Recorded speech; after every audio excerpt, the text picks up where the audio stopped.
Bab 8. Setelah kedua orang itu meninggalkan toko, maka Janet bertanya, "Bagaimana engkau melakukan semua itu? Hanya dalam hitungan menit, engkau bisa merubah bahan obat menjadi obat sempurna." Rejang tersenyum lalu ia menjawab, "Nanti akan aku ajarkan, sekarang aku harus kembali ke restoran karena sudah waktunya untuk mulai memasak." Janet mengangguk senang karena akan mendapatkan pelajaran dari Rejang. Ia mengantarnya hingga pintu. Sementara itu kakek Chan juga sudah tiba di kediaman gubernur. Ia disambut dengan senyum oleh gubernur dan istrinya. Kakek Jang dibawa ke ruang tamu di gedung itu. Di sana sudah duduk beberapa orang yang terlihat sangat berwibawa. Setelah tiba, gubernur memperkenalkan orang-orang itu kepada kakek Chan yang disambut dengan bungkukan tubuhnya sedikit sebagai penghormatan kepada orang-orang itu. Setelah duduk, lalu gubernur berkata, "Tuan Ho ini adalah keturunan dari Laksamana Cheng Ho." Mendengar ini, kembali kakek Chan yang sudah duduk berdiri lalu membungkukkan tubuhnya sembari berkata. Ia pun berkata, "Maafkan aku, Tuhan tidak mengetahuinya. Terima salam hormatku. Orang yang disebut Tuan Ho adalah David Ho, tetua keluarga Ho di utara." Dengan sedikit senyum sombong, ia menjawab, "Tuan Chan terlalu sungkan, engkau duduklah." Kembali kakek Chan duduk sembari mengucapkan terima kasih.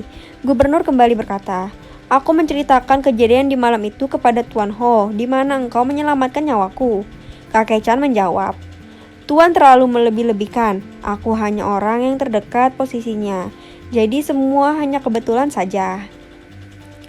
Istri gubernur melambaikan tangannya lalu ia berkata, "Tuan Chan terlalu merendah. Aku berada di sana dan menyaksikan sendiri bagaimana Tuan menyelamatkan suamiku ini." Kembali kakek Chan menjawab sembari tersenyum, "Kebetulan aku tahu cara mengobatinya dan semua hanya takdir Tuan. Gubernur bisa selamat." Gubernur tertawa lalu ia pun berkata, "Hah, sudahlah, tiada satu pun di dunia ini yang bisa melawan takdir." Kakek Chan benar, namun istriku pun benar. "Bagaimana bisa begitu?"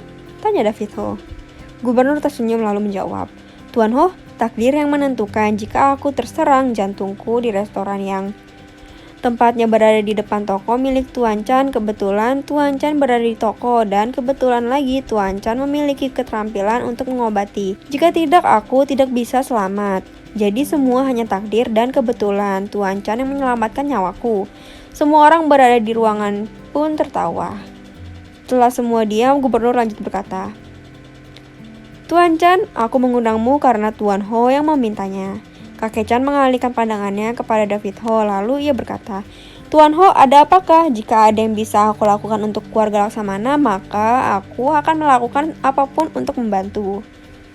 David Ho tersenyum mendengar kata-kata itu, lalu ia menjawab, "Tuan Chan, memang aku ingin meminta bantuanmu. Cucuku, tuan muda keluarga kami sepertinya mengalami sesuatu pada tubuhnya yang kami tidak mengerti apa itu. Bisakah Tuan Ho menceritakan semuanya?" pinta kakek Chan. Mendengar permintaan ini, David Ho pun berkata, "Di sini karena tidak orang lain, baiklah. Beberapa tahun lalu kami mendapatkan harta peninggalan leluhur kami di selatan. Setelah membawanya ke sini, maka cucuku yang juga tuan muda kami mempelajarinya. Dan sejak itu cucuku itu sakit hingga sekarang seperti lumpuh. Tuan muda keluarga Ho juga calon menantu kami, tambah istri gubernur Hei Hei." Kakek Ho mendengar semuanya lalu ia berkata, "Jika begitu ada kesalahan dalam latihan yang membuat tuan muda menjadi lumpuh. Apakah Tuan Ho sudah menanyakan padanya apa yang sudah ia pelajari dari awal hingga ia lumpuh?" David Ho mengangguk. Lalu kakek Chan kembali berkata, "Kalau begitu di manakah Tuan muda Ho sekarang?" "Di kediaman kami.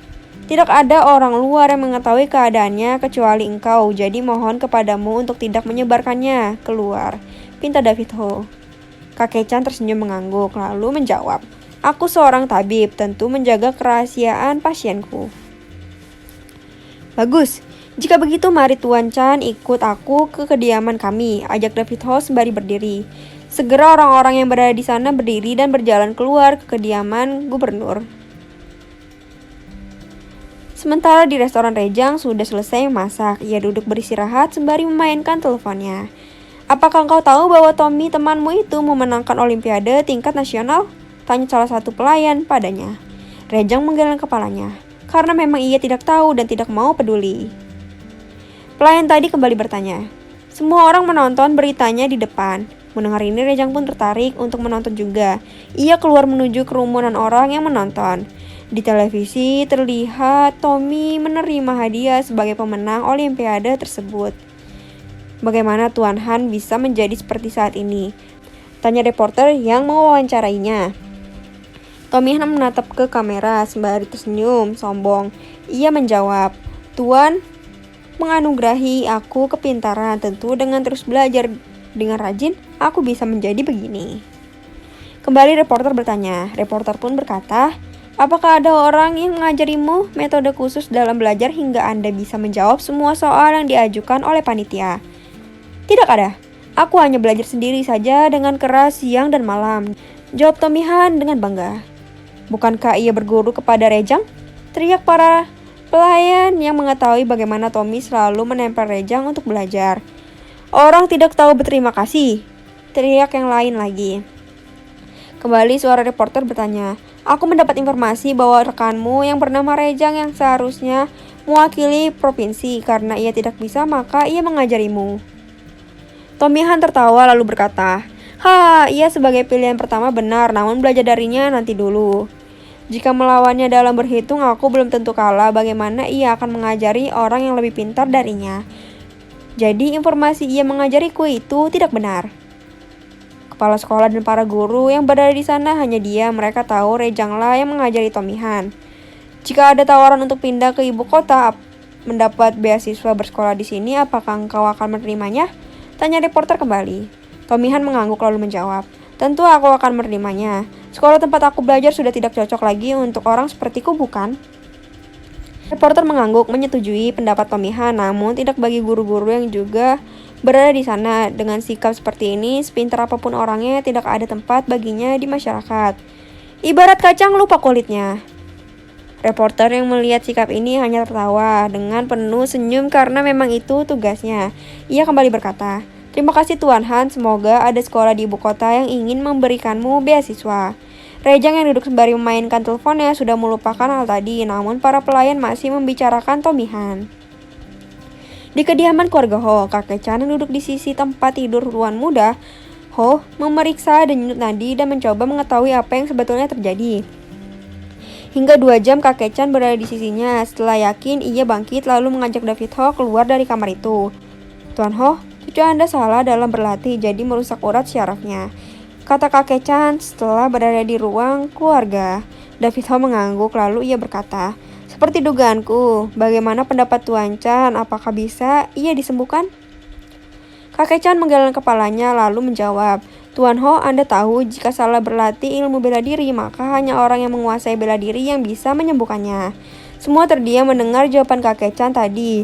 Gubernur yang ada di sana berkata, keluarga Ho tentu ada yang memiliki ilmu bela diri tinggi dan bisa mengobatinya jika Tuan Chan bisa membimbingnya. Kakek Chan menatap gubernur Hei itu sembari tersenyum lalu ia menggeleng kepalanya dan kembali ia berkata, tidak cukup hanya dengan ilmu bela diri, karena aku yakin keluarga keturunan Laksamana tidak kurang orang seperti itu. Namun orang yang aku maksudkan harus memiliki ilmu bela diri tinggi dan memahami ilmu pengobatan. Mengapa harus begitu? Tanya gubernur lagi. Pertanyaan ini mewakili keluarga Ho. Kakek Chan meminum air yang disediakan lalu ia menjawab, Tuan Gubernur, orang yang memiliki ilmu bela diri tinggi tentu memiliki tenaga murni di dalam tubuhnya. Saat mengobati, ia tidak boleh diganggu oleh orang lain yang artinya ia harus memahami di mana syaraf yang sudah berubah dan mengembalikannya ke tempat sebenarnya. Aku takut di dunia ini hanya Tufu yang bisa mengobatinya. Mendengar jawaban ini semua kembali terdiam lalu David Ho berkata, Tuan Fu sudah lama wafat, apakah Tuan Chan mengetahui ada orang lain selain ia yang bisa mengobati cucuku? Kakek Chan kembali menggeleng kepalanya sembari berkata, mungkin hanya ia satu-satunya. Siapa? Keluarga Ho dan gubernur bertanya-tanya. Bekas pelindung negeri ini, Frank Lee, aku dengar ia bukan hanya seorang yang memiliki ilmu bela diri tinggi. Ia juga seorang tabib yang bahkan Tufu pun banyak belajar darinya. Jawab kakek Chan. Semua terdiam karena mereka tahu tidak mungkin mengundang Friendly untuk datang ke sini. Ayah, apakah bisa kita meminta bantuan Paman Ceho? Tanya Tuan Besar keluarga Ho yang juga ayah dari Tuan Muda. David Ho menggeleng kepalanya lalu menjawab, setelah apa yang kita lakukan di sana, aku ragu ia mau menolong kita. Kembali Tuan Besar keluarga Ho berkata, ayah, setidaknya mari kita coba dulu. David Ho memiliki sifat tinggi hati. Mendengar kata-kata putranya, ia menggeleng kepalanya. Aku akan mencoba mencari orang lain untuk mengobatinya, jawab David Ho. Semua terdiam. Kakek Chan pun berkata, aku akan berusaha mencari seseorang untuk mengobati Tuan Muda. Apakah engkau mengenal seorang yang bisa mengobati calon menantuku ini? Tanya gubernur setelah mendengar kata-kata kakek Chan. Yang ditanya hanya tersenyum menjawab, aku tidak yakin ia mau, namun aku akan mencobanya. David Ho berdiri lalu berkata, sebutkan orangnya biar aku perintahkan orangku untuk membawanya ke sini. Kakek Chan tidak suka dengan cara yang ditunjukkan oleh keluarga Ho ini. Ia menggeleng kepalanya lalu menjawab, Tuan Ho, berilah aku waktu untuk berbicara kepadanya. Baik, aku memberikan waktu 2 hari kepadamu, kembali David Ho berkata dengan nada tinggi karena menahan emosinya.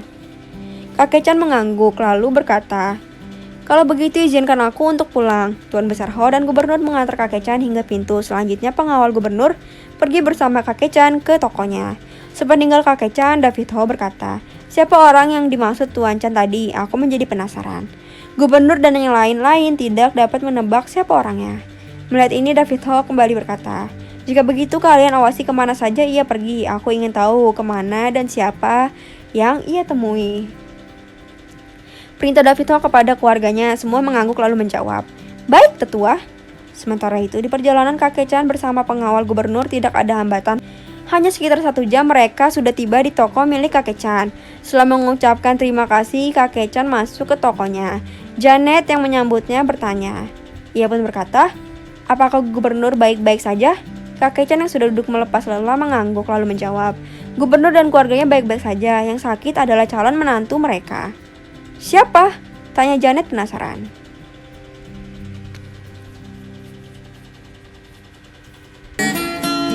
Jangan lupa ya, subscribe dan komennya. See you!